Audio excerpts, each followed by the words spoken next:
Sabe, quando um regime revolucionário toma o poder, ele não muda só as leis, os governantes, ele tenta mudar a própria forma como as pessoas enxergam o mundo. E uma das ferramentas mais poderosas para isso, acredite, é o controle do tempo. Hoje, a gente vai mergulhar em como a Revolução Francesa tentou literalmente apagar o passado e construir uma nova sociedade, começando pelo calendário. A pergunta que fica é: será que uma revolução pode mesmo mudar o tempo? Parece algo tão básico, universal, né? Medir os dias, as semanas, os anos. Mas os revolucionários franceses olhavam para o calendário gregoriano, com sua semana de 7 dias e seus feriados de santos, e viam ali uma ferramenta do antigo regime, cheia do que eles chamavam de superstição. Então, eles decidiram: para criar um novo cidadão, era preciso criar um novo tempo. Uma ideia, vamos combinar, bem radical.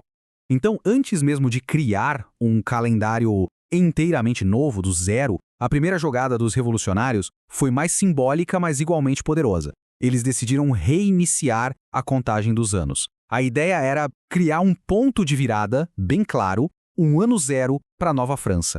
E olha, não foi um processo simples. Foi, na verdade, um pouco caótico. Primeiro veio a Era da Liberdade, com a queda da Bastilha.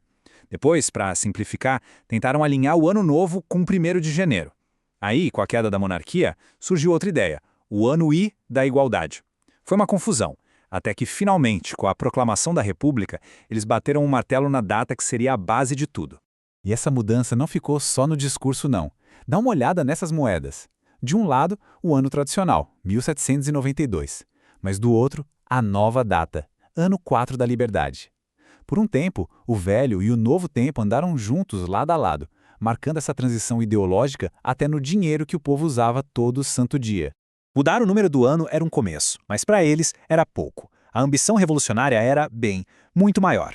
O plano era criar um sistema de tempo totalmente novo. Um sistema que não tivesse nada a ver com religião ou tradição, mas que fosse baseado nos pilares da nova era: a lógica, a ciência e a razão.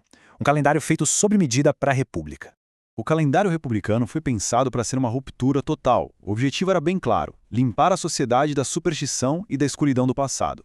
Tudo seria racional, alinhado com os ciclos da natureza e com o sistema métrico decimal que eles tinham acabado de adotar. Era, de certa forma, a utopia da razão aplicada no dia a dia.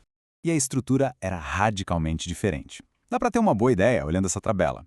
A semana de 7 dias foi trocada pela década, com 10 dias. Todos os 12 meses teriam exatamente 30 dias. E para fechar a conta dos 365 dias do ano, eles criaram 5 dias de festa no final, os Sansculatides. Tudo puramente matemático, bem certinho. E se parece que eles já foram longe, a coisa foi ainda mais radical. A lógica decimal foi levada ao extremo. Não bastou mudar a semana e o mês, eles mudaram o dia. O dia passou a ter 10 horas, cada hora 100 minutos e cada minuto 100 segundos. Imagina a confusão para se acostumar com isso. Uma transformação total na percepção do tempo. Só que um sistema tão matemático, tão racional, corria o risco de ser um pouco frio, né? Sem alma. Para preencher esse vazio, os revolucionários buscaram inspiração na natureza. Eles criaram uma nova poesia para o tempo, o que, ironicamente, acabou trazendo outros problemas bem práticos. Eles chamaram um poeta, Fabre de Glantine, para nomear os meses. E nada de nomes de deuses ou imperadores romanos. A inspiração veio das estações e da vida no campo. Vendeniare, o mês da colheita da uva. Nivose, o mês da neve. Germinal, o da germinação. É de uma poesia inegável, né? Dá quase para sentir o clima mudando só de ouvir os nomes. E a substituição foi completa. O calendário católico, com seus dias de santos, foi simplesmente varrido do mapa. No lugar, cada um dos 365 dias do ano ganhou o nome de uma planta, de uma ferramenta agrícola ou de um animal. O dia da uva, o dia do cavalo, o dia do barril. A vida no campo e a natureza viraram um novo sagrado.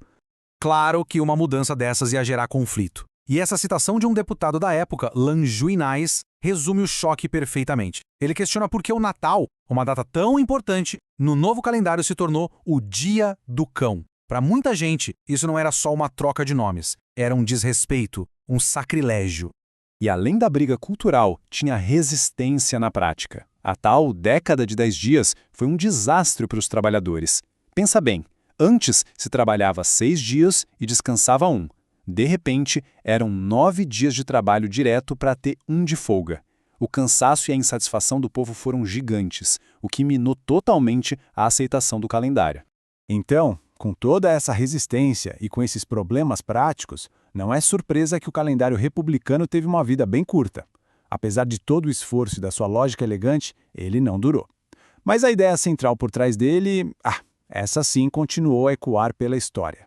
E quem conta o fim dessa história são, de novo, as moedas. Dá uma olhada. Uma moeda de Napoleão ainda com a data republicana, ano 14.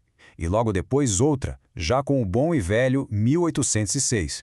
Foi Napoleão que, querendo estabilizar o país e fazer as pazes com a igreja, botou um ponto final no calendário em 1806. Então, por que ele falhou? Resumindo, porque na prática ele não funcionava.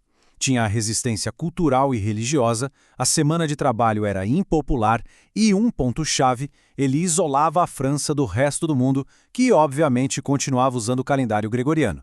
Isso complicava demais o comércio e a diplomacia. Mas a gente pensa que a história acaba aí, né? Que nada. Mesmo depois de abolido, o calendário virou um poderoso símbolo revolucionário. Tanto que em 1871, durante a Comuna de Paris, os revolucionários trouxeram ele de volta, mesmo que por pouco tempo. Adotar o calendário era como dizer, nós somos leais aos ideais da primeira revolução. E essa ideia de redesenhar o tempo para construir uma nova sociedade, ela viajou. Décadas mais tarde, lá em 1929, a União Soviética tentou algo muito parecido com o seu próprio calendário revolucionário, abolindo a semana de 7 dias para romper com o domingo e, claro, aumentar a produção. O eco daquela ambição francesa era inconfundível. No fim das contas, a história do calendário revolucionário francês nos mostra algo fundamental. A forma como medimos o tempo nunca é neutra. Ela sempre reflete aquilo que uma cultura valoriza, seja a religião, a razão, a natureza ou a produtividade. Isso deixa uma pergunta no ar. Se a gente pudesse criar um calendário novo hoje, do zero, que valores ele representaria? O que ele celebraria? Fica aí a reflexão.